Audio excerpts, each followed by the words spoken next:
अस्सलामुअलैकुम रहमतुल्लाहि व बारकातुहू। उम्मीद करती हूँ आप जहाँ भी होंगे खैर व आफियत से होंगे। अल्लाह की बारगाह में दुआ है परवरदिगार आलम आपको हमेशा खुश रखे, अल्लाह आपकी नेक जायज़ तमन्नाओं को पूरा करे, अल्लाह आपको हर आने वाली परेशानी से महफूज रखे। तो नाज़रीन, आज की हमारी वीडियो का टॉपिक है अल्लाह के ज़िक्र का तरीका और ज़िक्र का इनाम। ये बयान हम सुनेंगे मुफ्ती सलमान अजहरी जी से। तो आइए शुरू करते हैं वीडियो। हम यहाँ पर मैं आज जो आपके सामने खड़ा हूँ, एक आपके अंदर चेंजिंग ये लाना चाहता हूँ कि कभी इसकी भी फ़िक्र करो। अल्लाह ताला ने हमें जिस्म भी दिया है और रूह भी दिया है। जिस्म को भूख लगती है तो दिन में 3 बार खाते हैं, सुबह नाश्ता कर रहे हैं, दोपहर में खा रहे हैं, रात में खा रहे हैं। इनमें से एक खाना छोड़ दें तो चक्कर आके गिरने लग जाते हैं। या कुछ लोग बर्दाश्त करते होंगे, 2-3 टाइम का खाना छोड़ दो, फिर दूसरे दिन देखो क्या हालत होती है, आंखें बाहर आने लगती हैं, हाथ पैर झूमने लग जाते हैं, खड़ा होना मुश्किल हो जाता है। तुम्हें मालूम है कि जिस्म को एक दिन मैं भूखा रखूं तो ये इतनी कमज़ोरी आती है। इस रूह को कई सालों से भूखा रखे हो, फिर इस रूह का मकाम कहाँ होगा आज?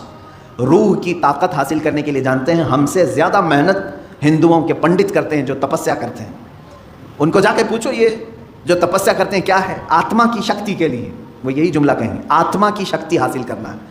या और बात है कि वो बेदीन हैं, बातिल तरीके से वो आत्मा की शक्ति हासिल कर रहे हैं, लेकिन रूह की ताकत के लिए दुनिया कोशिश कर रही है। तुम्हें तो मेरे आका सल्लल्लाहु तआला अलैहि वसल्लम ने पूरे तरीके बताए हैं, तुम्हारी रूह पावरफुल कैसे होगी, ताकतवर कैसे होगी।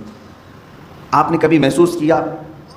अब मैं आपसे एक बात ये पूछता हूँ, एक भारी भरकम, जाहिर सी बात ये डेस्क अभी 2-3 लोग मिलकर के उठाते हैं, एक आदमी को उठाना हो तो ताकतवर होना चाहिए, ताकतवर आदमी ये उठाएगा। एक ये छोटा सा डेस्क है, मैं इससे बड़ी चीज़ की बात करूँ, एक ऐसा तख्त है कि 80 गज लंबा है, 40 गज चौड़ा है, उतना ही मोटा है, और उस पे सोने चांदी जवाहरात जड़े हुए हैं। और उस तख्त को उस ज़माने के 80 लोग मिलकर के नहीं उठा सकते थे। सुलेमान अलैहिस्सलाम के ज़माने के एक उम्मती ने तने तनहा एक हाथ से उठाया और पलक झपकने से पहले बारगाह सुलेमानी में पेश भी किया। सुभान अल्लाह। ये वाक़या कहीं और का नहीं, कुरान का है, 19वें पारे में मौजूद है।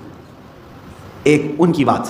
दूसरी चीज़, उम्मत मुस्तफ़ा सल्लल्लाहु तआला अलैहि वसल्लम के वली कामिल सुल्तानुल औलिया गौसे आज़म अब्दुल कादिर जिलानी क़द्दसल्लाहु सिर्रहु शरीफ आपकी बारगाह में चलें। आपका हाल ये है कि आप एक जगह बगदाद में बैठे हुए हैं, बगदाद पाक में बैठे हुए हैं, किसी मुरीद ने आकर के कुछ चीज़ों के ज़ाहिर करने का इंदिया दिया, तो आपने बैठे हुए जगह पर वज़ू का बर्तन अपने सामने हाजिर कर लिया, वहीं बैठे हुए थे, कहीं गए। इसके अलावा आपका ये फरमान कि अगर मैं किसी मुर्दे को ठोकर मार दूं तो अल्लाह के हुक्म से वो ज़िंदा हो जाए। अब इनके पास कौन सी ताकत थी? वो आसिफ बिन बरखिया सुलेमान अलैहिस्सलाम के उम्मती इतना भारी भरकम तख्त उठा कर के ला रहे हैं, कैसी बॉडी होगी उनकी, कितनी ताकत होगी। यहाँ शेख अब्दुल कादिर जिलानी क़द्दसल्लाहु सिर्रहु शरीफ मुर्दे को ठोकर मारे तो ज़िंदा हो जाए, कितनी ताकत है आपके अंदर। ताकत कैसी थी उनकी मैं आपको बताऊँ। हुलिया अगर पढ़ेंगे गौसे पाक रज़ियल्लाहु तआला अन्हु का, नहायत ही दुबले पतले थे गौसे पाक, कसरत इबादत की वजह से गर्दन की हड्डियाँ दिखती थीं। गौसे पाक रज़ियल्लाहु तआला नहीफ थे, यानी मोटा बदन नहीं था आपका, दुबला बदन। सरकार गौसे पाक रज़ियल्लाहु तआला अन्हु कभी कभार तो ऐसा होता कि कसरत भूख की वजह से गश खाकर गिर जाते थे। ये जिस्मानी ताकत की बात कर रहा हूँ। तो फिर ऐसे कमज़ोरी है अगर जिस्म के अंदर, ऐसा नहीफ शख्स है कोई और वो इतना बड़ा काम करके दिखाए कि ठोकर मारे तो मुर्दा ज़िंदा हो, ये कौन सी ताकत है? समझ में आया कि मेरे अजीज़ों, सारी ताकतें जिस्म की नहीं होती, कुछ ताकत रूह की भी होती है। उन औलिया कामिलीन के पास जो ताकत और क़ुव्वत थी वो रूहानी पावर था, उसको उन लोगों ने इतना बुलंद कर रखा था कि जिस्म के ताकत की कभी उन्हें ज़रूरत भी नहीं पेश आती। आज उस ताकत की तरफ आओ, महीने में एक मरतबा, हफ्ते में एक मरतबा, बल्कि होना ये चाहिए कि जिस तरह मेरा मौला कंटिन्यू हमें इनामात और इकरामात की बारिशें फरमा रहा है, रोज़ हम उसका जिक्र करें। जिक्र के अलग अलग तरीके हैं। एक तो इज्तिमाई तौर पर हम याद करते हैं, एक होता है तन्हाई में बैठ करके आप उसे याद करें। अल्लाह तबारक व तआला हर जिक्र को कबूल करेगा। रात के वक्त बिस्तर पे चले गए तो बग़ैर ज़िक्र इलाही के ना सोएं। ज़िक्र का मतलब ज़रूरी नहीं कि 100 मरतबा ये चीज़ वो चीज़ करना चाहिए। अल्लाह रब्बुल इज़्ज़त को जिस हालत में भी याद करोगे उसको ज़िक्र इलाही कहते हैं। ज़िक्र इलाही, इसका असर क्या होगा जानते हैं आप? इसका असर ये है, अल्लाह अकबर, आयत में पढ़ता हूँ, इसका मतलब आपको समझ में आ जाएगा। अल्लाह ने फरमाया फ़ज़कुरूनी अज़कुरकुम वश्कुरूली वला तकफुरून, तुम मेरा जिक्र करो मैं तुम्हें याद करूँगा और तुम मेरा शुक्र करो, ना शुक्री ना करो। एक ही जुमले पर तवज्जो दें। अल्लाह ने क्या फरमाया? फ़ज़कुरूनी अज़कुरकुम। ये दूसरे पारे की आयत है, तुम मेरा जिक्र करो मैं तुम्हें याद करूँगा। اللہ تو کیسے یاد کرے گا, بندوں کو کیسے یاد کرے گا؟ یہ سب سے بڑا پوائنٹ ہے, سب سے بڑا انعام ہے. اللہ جس بندے کو یاد رکھ لے پھر اس کا کچھ بھی نہیں ہونے والا ہے. اللہ جس بندے کو یاد کرے, کب وہ یاد رکھتا ہے, کب یاد کرتا ہے جانتے ہو؟ جب تم ذکر کرتے کرتے پوری عمر بتا گئے, جوان تھے تب بھی ذکر کرتے تھے, بڑھاپے میں بھی اللہ کا ذکر کرتے, اللہ اللہ اللہ کرتے رہے, لا الہ الا اللہ کرتے رہے, اسے یا حی یا قیوم بیٹھتے اٹھتے پکارتے رہے.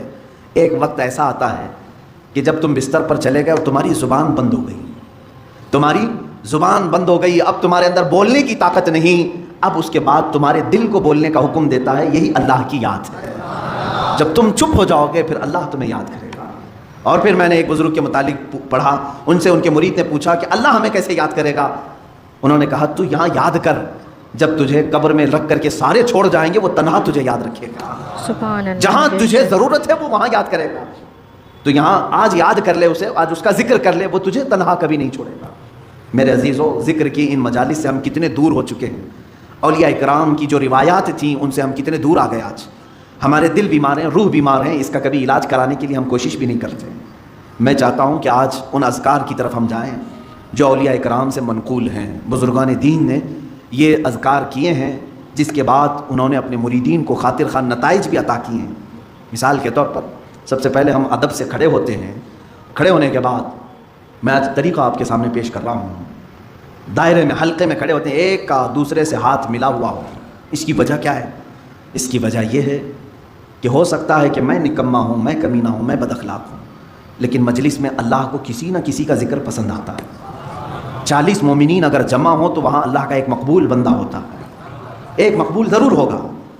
جب ہمارے ہاتھ ایک دوسرے سے ملے ہوں, اس مقبول بندے کے اثر سے اللہ سب کے ذکر کو قبول کرے گا. جڑا ہوا ہے نا ایک دوسرے سے. دوسری چیز اس کے آداب ہیں. اس کے آداب میں یہ ہے کہ جب ذکر کے لیے حاضر ہوں تو میں بتاؤں گا, سارے وسوسوں سے اور سارے خیالات سے اپنے دماغ کو, اپنے دل کو آزاد کرنا چاہیے. صرف تصور یہ ہونی چاہیے کہ میں اکیلا ہوں اور میرا مولا میرے سامنے ہے. جب میری پیشی ہوگی اللہ کی بارگاہ میں کیسے کھڑا رہوں گا, اللہ جب مجھ سے حساب کتاب لے رہا ہوگا میں کس طرح کھڑا ہوں, بس یہ تصور کر کے اس کی بارگاہ میں ذکر کے لیے کھڑا ہونا ہے. اس کے بعد دیکھو تمہارے جسم کے اندر جو کیفیت آئے گی وہ نہایت تبدیل کرنے والی کیفیت ہوگی. تمہارا دل خود بخود رونا شروع کرے گا جب تم اپنے دل کی طرف توجہ کرو گے. ایک بات یہ بھی یاد رکھیں, اللہ رب العزت کو یاد کرنے کے بعد بندے کی آنکھوں سے آنسو آنے چاہیے. کیوں؟ اس سے بھی پتہ چلتا ہے کہ زمین نرم ہے یا سخت ہے. روڈ پہ بارش ہو تو کوئی پودا نہیں اگتا, 10 سال بھی بارش ہو پودا نہیں اگتا. نرم زمین پر ایک دن بارش ہو دوسرے دن گھاس نکل آتی ہے. کیوں؟ بارش کا کیا قصور ہے؟ بارش ایک ہی ہے برسنے والی. وہ نرم زمین پہ بھی وہی بارش برس رہی ہے, روڈ پر بھی وہی برس رہی ہے, لیکن دونوں جگہ اثر الگ الگ کر رہی ہے. اسی طرح میرے عزیزو, ذکر الہی کی یہ بارش ہے, قرآن کریم کی تلاوت بارش ہے. یہ جب تمہارے دل پر برستی ہے, نرم زمین ہوگی تو فوراً آنسو نکل آتے ہیں. سخت اور بنجر دل ہو جائے تو وسوسے خیالات ادھر ادھر آدمی کو دوڑاتے رہتے ہیں. کبھی نیند آئی, کبھی بغا سے آئے, جمائیاں آئیں, یہ تمام چیزیں ہوتی رہتی ہیں. اس کا دل حاضر نہیں رہتا. اسے چاہیے کہ کنٹینیو پھر اپنے دل کا علاج کرے, زیادہ سے زیادہ ذکر کی مجلس میں شرکت کی کوشش کرے اور خود اپنے طور پر ذکر کو بجا لاتا رہے. یہ میں آداب آپ کو بتا رہا ہوں. بے شک بہت اچھی ویڈیو تھی یہ. مفتی سلمان اظہری جی نے بہت اچھی بات بتائی. اور میرے دوستو, اللہ کا ذکر بالکل صحیح کہا انہوں نے کہ کرتے رہنا چاہیے, اینی ٹائم کرتے رہنا چاہیے, اللہ کو یاد کرتے رہنا چاہیے. کیونکہ آج ہم انہیں یہاں یاد کریں گے تو کل کو جب ہم قبر میں جائیں گے, جب ہمارے ساتھ کوئی نہیں ہوگا اور چاروں طرف اندھیرا ہوگا, تو صرف اللہ کی ذات ہوگی اور ان کی روشنی ہوگی. تو ناظرین, ویڈیو اچھی لگی ہے تو لائک اور شیئر کر دیجیے گا. پھر ملتے ہیں ایسے ہی ویڈیو کے ساتھ, تب تک کے لیے اللہ حافظ.